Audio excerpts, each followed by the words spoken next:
नमस्कार। कैसे हैं आप? आशा करता हूँ अच्छे होंगे। आज सवेरे की चाय पी रहा था और सोचा उसी वक्त एक वीडियो बनाऊँ। वैसे इस वक्त हम लोग बाहर हैं। इस वक्त मैं नासिक शहर के एक होटल के विंडो पे बैठकर आपके लिए एक वीडियो बना रहा हूँ। और एक्चुअली मैं ये सोचता हूँ कि जो किसी भी व्यक्ति के जीवन में जो बहुत सारी जो परेशानियाँ होती हैं या जो तकलीफ़ होते हैं या जो चैलेंजेस होते हैं, उसका संबंध कहीं ना कहीं किसी व्यक्ति से होता है। किसी व्यक्ति की वजह से वह तकलीफ़ में होता है, या कहीं ना कहीं उसके जीवन में कहीं पैसे की समस्या होती है।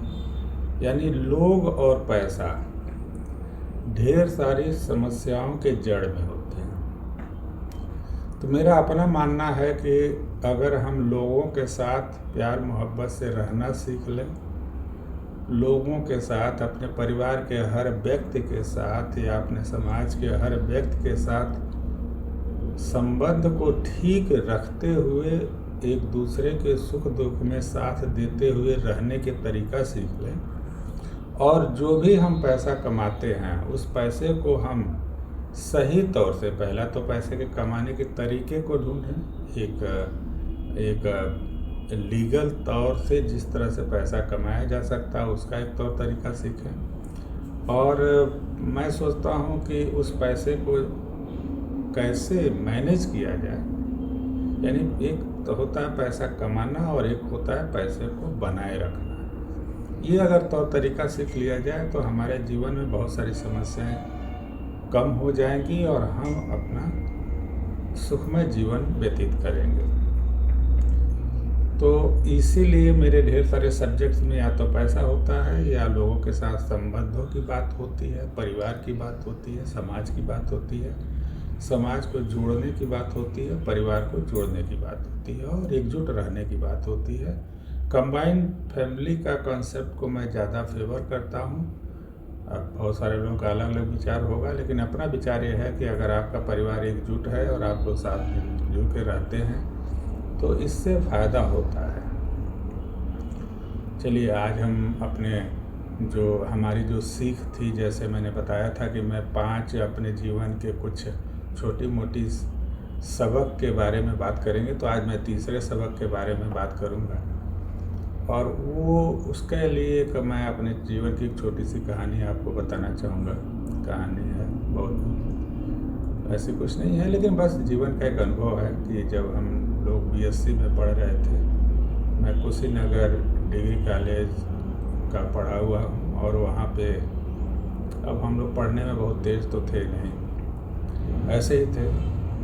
हमेशा क्लास में पीछे बैठ कर के पढ़ने वाले लोग थे, और पीछे बैठ के जो पढ़ते हैं वो पढ़ने में कितना होशियार होते हैं, इसमें बहुत सारे लोग आप लोग जानते होंगे। तो ऐसे ही थे, और चूँकि पढ़ने से जी चुराना था तो हम लोग कुछ और रास्ता ढूंढ लेते थे, जैसे कि खेलने वाला था कि हम बहुत मन लगा के खेल रहे हैं। बहुत सारे लड़कों को जो पढ़ना नहीं होता है वो बहुत मन लगा के खेलते हैं। वो खेलते इसलिए हैं कि उनको पढ़ना नहीं चाहिए, पढ़ने का मन नहीं करता है।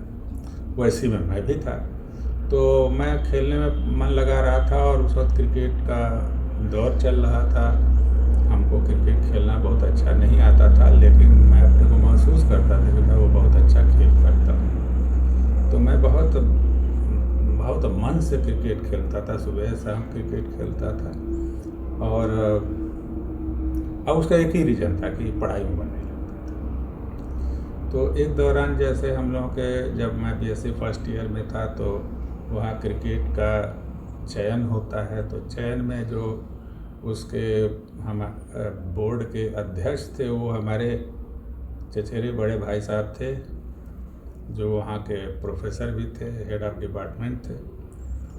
और मैं क्रिकेट में मन लगा रहा था, और मैंने चयन बोर्ड में जो है प्रैक्टिस होता है ना, तो उसमें हम गए खेलने के लिए। तो मुझे एक विश्वास था कि भाई साहब हमारे बोर्ड के अध्यक्ष हैं, और मैं थोड़ा थोड़ा तो खेल लेता ही हूँ, तो कुल मिलाकर के हमारा सिलेक्शन हो जाएगा और हम जो है साल भर क्रिकेट खेलेंगे डिग्री कॉलेज की तरफ से। हुआ ये कि जिस दिन जो टेस्ट के लिए जो गेम हो रहा था उस गेम में मैं पार्टिसिपेट किया, और मुझे होता है ना कि आप बॉलिंग करते हैं, बैटिंग करते हैं या दोनों करते हैं, तो मुझे न तो बॉलिंग आता था न तो बैटिंग आता था, लेकिन थोड़ा थोड़ा दोनों कर लेता था। तो मुझे बॉलिंग दी गई और मैं बॉल फेंका, 6 बॉल में से मैं 3 बॉल, जो आजकल कहते हैं आप लोग क्रिकेट की भाषा में कि वाइड चला गया, वो बैट्समैन के आसपास भी नहीं गया। मुझे बड़ा एम्बरेसमेंट हुआ कि जो है यार ये तो बहुत गड़बड़ हो गया, और अंतिम रिजल्ट हुआ कि मेरा सिलेक्शन नहीं हुआ। तो मुझे बड़ा तकलीफ़ हुआ, मुझे अपने भाई साहब पे भी बड़ा गुस्सा आया, मुझको अपने पे भी गुस्सा आया कि अरे यार इतना भी ख़राब नहीं फेंकता था, बॉल कम से कम खिलाड़ी के पास तो भेज ही सकता था। लेकिन ये तकलीफ़ बहुत हुआ और हमारा चयन नहीं हुआ। भाई साहब के पास पर भी मैं गुस्सा हुआ, और फिर मेरे अंदर, चूँकि मैं थोड़ा गुस्सैल प्रवृत्ति का हूँ, थोड़ा सा कंट्रोल करने की कोशिश करता हूँ, तो मुझे खुद पे अपने पे बहुत गुस्सा आया, और मैं उसको आपको बताना चाहता हूँ। कई बार गुस्सा फ़ायदे का काम करता है। तो मुझे गुस्सा अपने पे आया और मैंने प्रण किया कि अब आज से मैं खेलूँगा नहीं, क्योंकि मुझे बहुत बेइज्जती महसूस हुई थी। मुझे अपने लोगों पे बड़ा विश्वासघात जैसा लगा था कि हमारा तो कोई फेवर ही नहीं करता है। तो मैं न खेलने का प्रण ले लिया कि अब आज से मैं फील्ड में नहीं जाऊंगा, कोई खेलूंगा नहीं। अब नहीं खेलूंगा तो करूंगा क्या? तो बात बनी कि अब नहीं खेलूंगा तो पढ़ाई भी करना पड़ेगा, क्योंकि पढ़ाई तो करनी था, क्योंकि कॉलेज में मैंने एडमिशन लिया था। तो मैं पढ़ाई पे मन लगाने लगा, फील्ड में जाना बंद कर दिया, और फिर धीरे धीरे पढ़ाई का कर्व शुरू हो गया, और धीरे धीरे पढ़ाई का जो रफ्तार है वो पकड़ लिया, और मैं जो है पढ़ने लगा। और पढ़ने के बाद उसी साल या 4-6 महीने बाद, 1 साल बाद जो है मेरा मेडिकल में सिलेक्शन। अब इसमें सबक क्या है, मैं अब जो समझ पाता हूँ आज, क्योंकि ये जीवन में ऐसे नहीं समझ में आता है।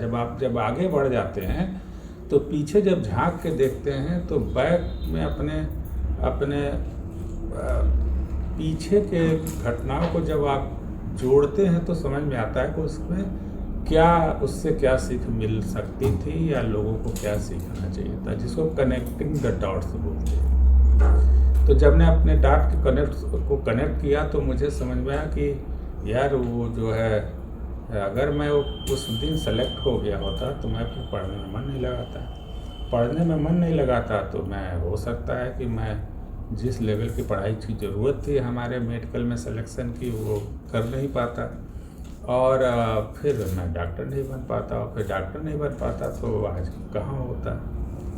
थोड़ी सी भयभीत सा मामला होता।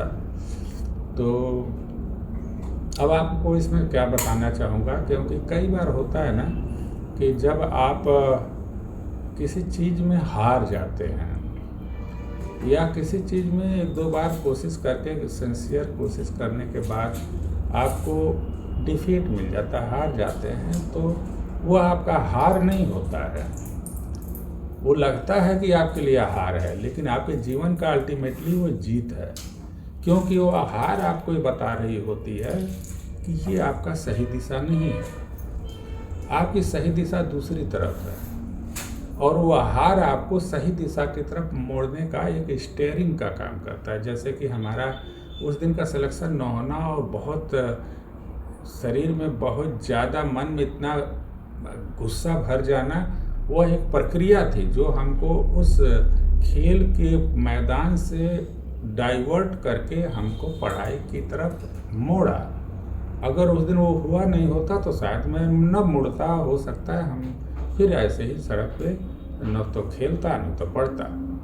तो वो हार हमको आज महसूस होता है कि उस दिन का वो हार और उस दिन का वो भाई साहब का हमारा सेलेक्ट न करना हमारे जीवन के लिए एक वरदान साबित हुआ। और मैं फिर कुछ दूसरी दिशा में गया, पढ़ाई की दिशा में गया, एजुकेशन की दिशा में गया और मैं पढ़ाई लिखाई थोड़ा बहुत कर पाया, वरना मैं इतना पढ़ने में तेज नहीं था, इतना कोई पढ़ाई लिखाई में मेरा इंटरेस्ट भी नहीं रहता था। तो ये मैं कहना चाहूँगा कि आपको कभी कोई हार मिले और कभी अपने ऊपर इस तरह की सिचुएशन बन जाए कि हमारा तो रास्ता ही बंद हो गया है, मैं अब आगे कैसे बढ़ूँ, मेरा तो भविष्य ही अंधकार हो गया है, सब कुछ हो गया है, तो वो भविष्य अंधकार नहीं है, वह ये बता रहा है कि आपका उजाले वाला जो दिशा है वो किसी दूसरी तरफ है। तो आप बस मुड़ जाइए और दूसरी तरफ जिधर उजाला है उधर निकल जाइए, सफलता उस साइड में है। तो ये एक छोटा सा सबक था, लेकिन ये मेरे लिए बहुत इम्पॉर्टेंट था, क्योंकि मैं तो ये समझता था कि अगर मैं पढ़ाई नहीं किया होता तो मैं कैसे हो जाता, कैसे हो पाता ये सब काम। मैं आपको भी बताऊं कि अगर आप लोगों को भी कभी कोई, आप लोग अपने बच्चों को सिखाइए, अपने को सीखिए, अपने परिवार के लोगों को सिखाइए कि हार हमेशा आपको बेहतर बनाने की कोशिश करती है। बस ये है कि उस हार से मिले सबक को सीखने की ज़रूरत है, और अगर आप हार से सीखने का तरीका सीख लिया तो आप दुनिया के सबसे बड़े जीत के हकदार बन जाएंगे, क्योंकि दुनिया में हार ही सबसे बड़ी टीचर होती है, जो आपको ऐसी सबक सिखा जाती है जो जीवन में कभी नहीं भूलेगा, और जीवन में हर वक्त अपने जीवन को बेहतर बनाने के लिए आप प्रयोग करेंगे। तो हार को गले लगाइए, उससे सीखिए और अपने जीवन को नई दिशा देने में उससे मदद लीजिए, आपका जीवन बेहतर होगा। इसी सब बातों के साथ मैं अपनी वाणी को यहीं विराम देता हूँ, यह प्रार्थना के साथ कि आप हमारे चैनल को सब्सक्राइब करिए, लाइक करिए, शेयर करिए और सब्सक्राइब करिए, और कमेंट करिए थोड़ा बहुत, अगर कुछ चीज़ें आप चाहते हैं कि ये ऐसी भी बात होनी चाहिए।